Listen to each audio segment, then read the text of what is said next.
Hi and welcome back to my channel. Today we're going to be talking about what I did or what I used to start a YouTube channel from no experience. I had no experience video editing, taking videos, aside from like just normal social media videos.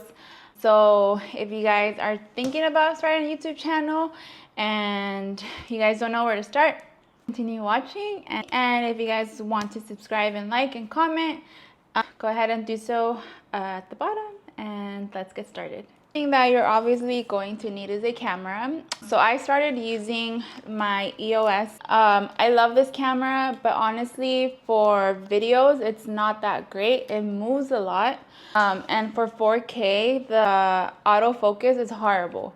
Like, it's just not good. It keeps moving in and out. So this is what I started with. I don't use this anymore for videos. I use my phone. It's an iPhone 15 Pro Max at 4K. And I also bought the DJI Osmo Pocket 3, which is what I'm using right now. And it's great. I love that camera. It's really small. It has great quality. It's perfect for when you're out and about, when you're traveling and you're still embarrassed to have like a big camera like this. Like, I would be embarrassed walking around with this. But with the DJI, it's really tiny and has great quality. So that one's perfect for me. So make sure that you get a good camera. It doesn't have to be super expensive, whatever you can afford. iPhones are great. They have great quality. If you prefer to use your phone, I prefer to use the camera, but you can use whatever you want. iPhones are great. Try to use the back camera as much as possible, because the front, depending on your model, they do tend to have lower quality. So the iPhone back camera is awesome. And what I usually do is I set it at 4K right here in the corner. You should put 4K and 30. This number depends on what you're trying to do with the video, but I usually leave it there. And the Osmo is great. I highly suggest it. So next thing you're going to need, again for quality, is a mic. I'm currently using the DJI. I did get the creator combo when I bought the camera, and I feel like it makes a huge difference. Like, for example, right now my dog is playing and I feel like the only audio that's getting picked up is my voice. So it limits the outside noise and only gets your voice. So a mic is highly suggested, even for your phone. You can get like a Rode mic, or even the ones from Amazon. Some of them are really good and they're not expensive. They're like $20. Like for this camera, I got this one. This was $25, and I felt like it did a good job in picking up the noise. I believe this one is really expensive.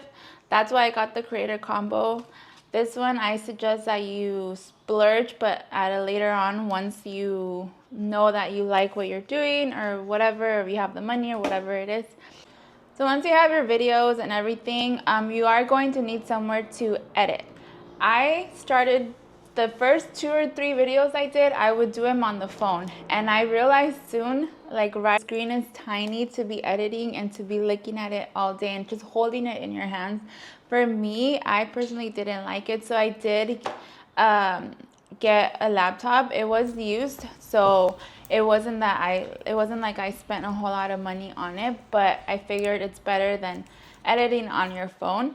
So I highly suggest that you do get a laptop. If you have the budget to invest in a good laptop, I would just do it. I personally got a used one and it's working perfectly fine. Unless you don't mind editing on your phone, I don't think it's convenient, and it's just imagine like holding your phone for hours while you edit and then just moving it. But if that's comfortable for you, then go ahead. For me, it wasn't, so that's why I got a laptop. So now you have your camera, your mic, your laptop. Now it's time to edit. And again, if you want to invest, you can go ahead and pay for editing. Again, if you have the budget to invest in an editing software that you can either pay monthly or just buy one time, I would do it. You're gonna learn along the way how to edit videos. I personally have not done that. Right now what I'm using is CapCut.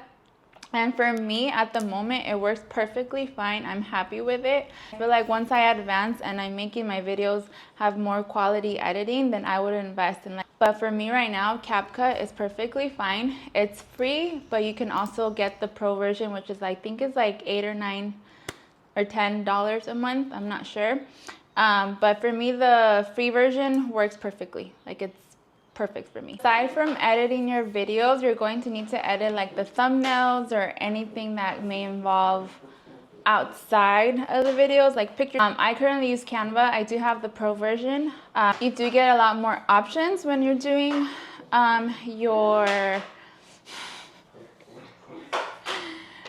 last thing, and I think the most important one, is you need creativity, because sometimes, like for me, for example, I like to travel. So when I travel, the videos are just rolling. Like there's a ton of materials that I can put out because I am traveling and it's interesting and I'm outside and doing things.